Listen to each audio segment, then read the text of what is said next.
ওই ট্রাম্প তো অনেক একেবারে শেষ পর্যায়ে বা সর্বশেষ সিদ্ধান্তদাতা।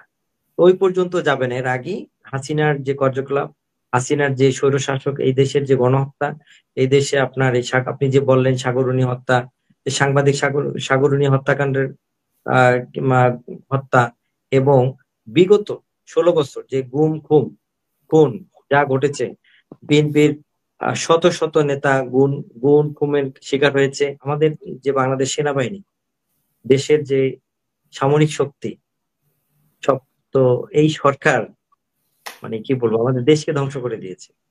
এর আর ফেরত আসার কোনোই সম্ভাবনা নেই, সম্ভব। হুম, কোনোই সম্ভাবনা নেই। আর ট্রাম্প প্রশাসনের কখনই কোনো সাপোর্ট দেওয়ার মতন কোনো মানে কোনো কিছুই নেই। আর আপনি প্রথমে যে আমাকে প্রশ্নটা করেছিলেন যে আহ, আওয়ামী লীগ মনে করে যে ট্রাম্প আসছে তারা চলে আসবে।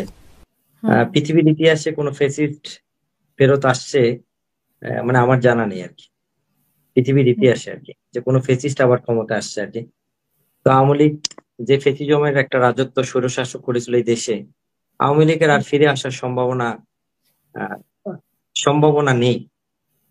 তো আপনি জানেন যে আওয়ামী লীগ সরকার বা শেখ হাসিনা, সরাসরি শেখ হাসিনা একাধিকবার আমেরিকার সমালোচনা করছে, এবং সে এটাও বলেছে যে আমি সেন্ট মার্টিন দিলে ক্ষমতা থাকতে পারবো, আহ অন্যরা সেন্ট মার্টিন দিয়ে ক্ষমতা আসবে। তো আমাদের সেন্ট মার্টিন তো আমাদেরই রয়ে গেছে। এখন তো হুম, ইউনূস সরকার ক্ষমতায়। তো এখন যে অন্তর্বর্তীকালীন সরকার, আমাদের সেন্ট মার্টিন তো আর আমেরিকাকে দেয়নি। কিন্তু এমন একটা পরিস্থিতি আওয়ামী লীগ করেছিল হুম, আমাদের দেশটাকে ইন্ডিয়ান সাবঅর্ডিনেট কান্ট্রি করার জন্য।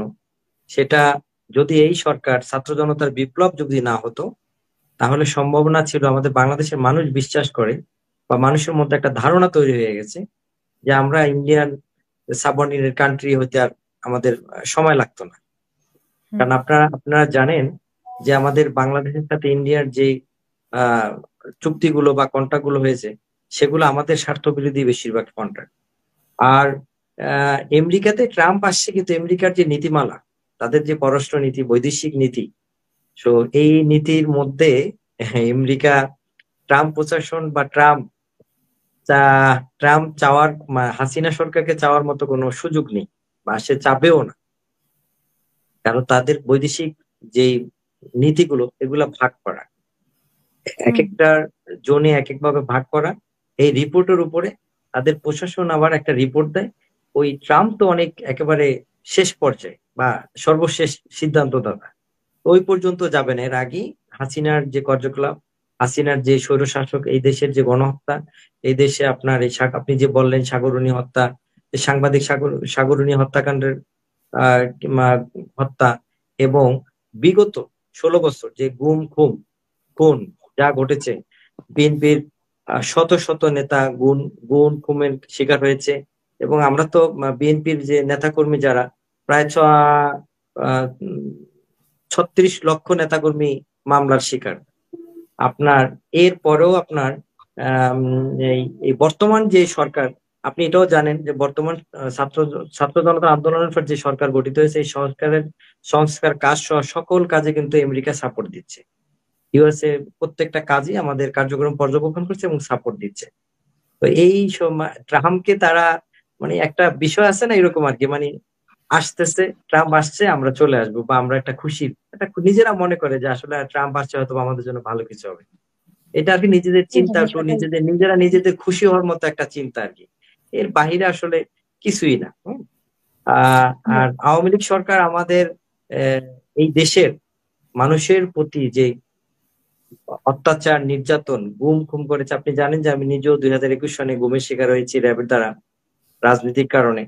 তো আওয়ামী লীগ সরকার যেই কার্যক্রম, দেশে যে জেনোসাইড করেছে, ফ্যাসিজম করেছে, আহ, ভোট ডাকাতির মাধ্যমে গণতন্ত্রকে হত্যা করেছে, আওয়ামী লীগ সরকারকে আমেরিকা, কারণ আমেরিকা কিন্তু গণতন্ত্রে বিশ্বাসী, তারা মানবাধিকার বিশ্বে, তারা যে আপনি গুম বিশ্বে যে ছিলেন বলতে মানে মানে কতদিন ছিলেন বা কি কি কারণে যদি বলেন? আমাকে র্যাব ধরে নিয়ে গেছে আমাদের আমি সুপ্রিম কোর্ট থেকে বের হওয়ার পরে আমাকে 2021 সনের 14ই 13ই মার্চ আমাকে র্যাব নিয়ে গেছিল। 2 দিন রেখেছিল আমাকে।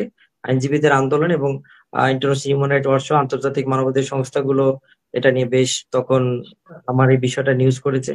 আমাদের যে সাংবাদিক ইলিয়াস সাহেব সেও একটা রিপোর্ট করেছে, বিভিন্ন চাপে র্যাব আমাকে 2 দিন পরে একটা মামলা দিয়ে ছেড়ে দিতে বাধ্য হয় আর কি।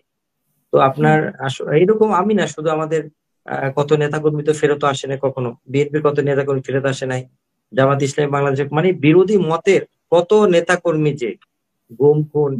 আহ ব্রিগেডিয়ার জেনারেল হাসান নাসির সাহেব বলেছেন, তার সাথে আমি অ্যাড করি, আপনার এই যে বিডিআর যে হত্যাকাণ্ডটা, এটার সাথে কারা কারা ইনভলভ, কিভাবে ঘটেছে, মানে কতগুলো আমাদের যে বাংলাদেশ সেনাবাহিনী, দেশের যে সামরিক শক্তি, সব তো এই সরকার মানে কি বলবো আমাদের দেশকে ধ্বংস করে দিয়েছে। এর আর ফেরত আসার কোনোই সম্ভাবনা নেই, কোনোই সম্ভাবনা নেই। আর ট্রাম্প প্রশাসনের কখনই কোনো সাপোর্ট দেওয়ার মতন কোনো মানে কোনো কিছুই নেই। ধন্যবাদ আপনাকে।